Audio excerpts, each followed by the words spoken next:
My name is Michael, and I grew up in Hawaiian Gardens, California. My mother lived in Hawaiian Gardens, my father lived in Palm Desert, different area. But growing up, part of the reason why my mother left is there was a lot of violence, a lot of drugs. My father and my uncle would fight all the time, and even like my uncle shot at my father one time.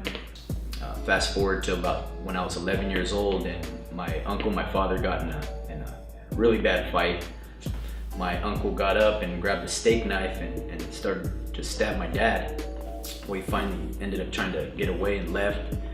When he left, my dad came out of the room, chased him with a bat, and was beating him up with a bat, but he ran, in the front yard, but he got away. What ended up happening is my father told me, call 911. I was 11, my little sister was 9. And right after he said that, he just collapsed on the ground. I tried to stop the bleeding. What ended up happening is he stopped breathing, and he died right there in my hands when I was 11 years old. So that kind of led me on a really bad path. See, after that, I had to go with my mother. So my mom in Hawaiian Gardens, my mom's white. I probably don't look white, but my mother's white, blonde hair, blue eyes, white. And in a predominantly Mexican neighborhood, it's really difficult to fit in. So I got beat up a lot growing up, by a lot of the guys there. And I ended up joining the gang, Hawaiian Gardens.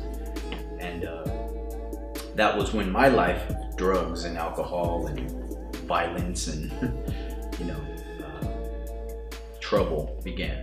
I was in and out of juvenile halls. I've tried pretty much every single drug that there is.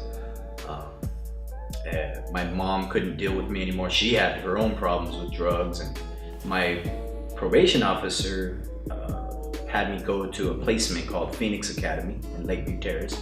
I was doing well, and I made it all the way through to the third phase.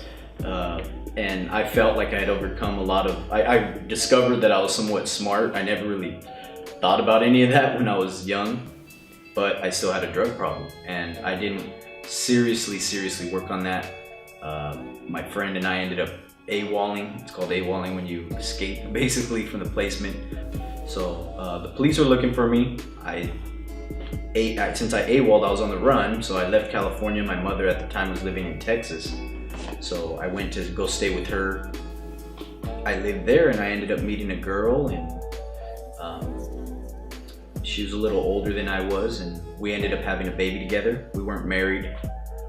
By the time I was 18, I had already started getting in trouble over there, and as I said, when you have problems and you don't work on them, they're gonna follow you wherever you go. And I ended up going to jail over there, to prison, and I was facing a 5 to 99 year sentence for assault.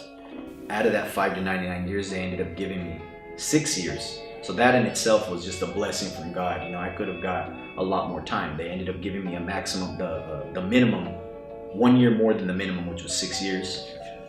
Looking at 5 to 99 years, I'm gonna spend the rest of my life in prison. Nothing else really opened my eyes to really just take time. And nothing gave me time to just sit there and think. Prison, you don't have a choice. Probably about 2 years into my sentence, maybe a year and a half, my little sister, we had this, my father, the one who was murdered, he only had 2 kids, me and my little sister, the one who was screaming when she was on the phone, talking to 911. Well, when she was 17 years old, about 2 years into my sentence, year and a half, I got a call, and she had died in a car accident, and when she was 17 years old, so I found out in prison that my little sister was killed in a car accident. My daughter's mother, this is another thing that's really important, my daughter's mother just disappeared.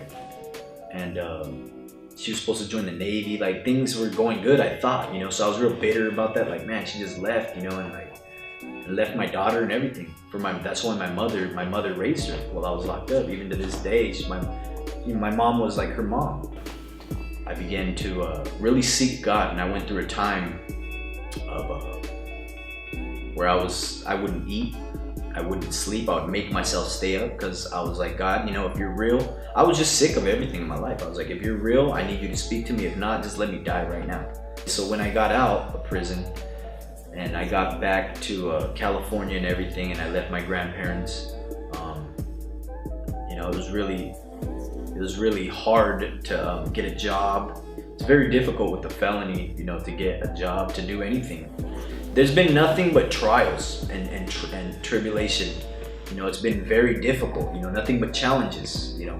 But I look at it like everything that's happened in my life is, every challenge that I face made me the person that I am today. And not only that, like when I talk to people and you know, to help them, young adults and youth, I definitely can relate to them. So when they're telling me something about a loss or something about they're struggling with, they have this drug problem, whatever it is, and I tell them, hey, you know, I understand. I'm not lying to them. I literally understand. And not only do I understand, but I overcame it, and I know they can overcome it as well.